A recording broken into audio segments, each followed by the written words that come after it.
Le Congo est trop grand pour nous occuper de petites choses. Il fallait donc enlever l'obstacle. Donc c'est ce qui a été fait. Pour eux, c'était leur cheval de bataille. Les Tutsis devaient prendre le pouvoir, etc., etc. C'était difficile.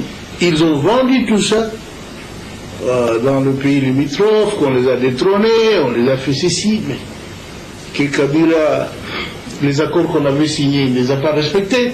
N'est-ce pas ce qu'on disait? Mais nous l'avons, les accords de Emera, nous n'avons jamais signé des accords. Ceux-là n'étaient même pas à l'Emera, où nous étions. Les Bouguera et les autres. Ce n'est même pas à l'Emera qu'on a signé des accords avec eux. Et puis, quels accords étaient? C'était la création du mouvement, les objectifs, ceci. C'était tout ce que chaque parti devait apporter. Mais comme ils n'avaient pas de parti, ils n'ont rien apporté. Pour eux, leur parti, c'était le gouvernement rwandais. Et voilà pourquoi ils ont pesé dans la balance. On les a amenés chez nous comme ça. Donc, ces choses-là, c'est-à-dire les tentatives à diminuer notre pays, en prétendant qu'ils peuvent faire ceci, qu'ils peuvent faire cela, on va nommer des dirigeants, on va faire ceci. Je dis, le Congo est un très grand pays. Si nous refusons d'être dominés par les États-Unis, qui ont une prétention insupportable, et comment allons-nous accepter d'être dominés par les Ougandais, le Rwandais et les Ougandais? Nous avons dit non. Ainsi donc,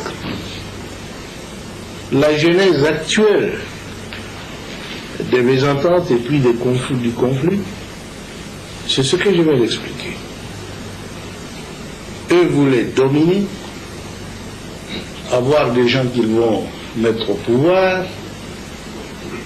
pour que les Tutsis dominent toute la région. Ils le font déjà en Ouganda, au Rwanda, au Burundi, où il n'y a pas de régime démocratique, où ils trouvent des excuses dans des conférences internationales, justifier leur refus de la démocratie, c'est parce qu'ils sont minoritaires. S'il y a démocratie, les Hutus continueront et ne vont pas participer au pouvoir. Mais en attendant, c'est eux qui sont au pouvoir sans que les Hutus participent, qui les écrasent. Et nous avons donc bien fait d'expulser ces gens-là. Ils ont commencé 4 jours après, le 2, la guerre d'invasion. Ils ont bombardé le Bukavu, bombardé Goma. Ils sont rentrés en force parce que vous savez, ils traversent. C'est une frontière terrestre. Et comme dans l'Est, nos unités étaient en train de travailler avec les leurs. Ils ont corrompu les officiers qui étaient là, y compris quelqu'un que vous voyez là. Celui qui téléphonait maintenant pour entrer.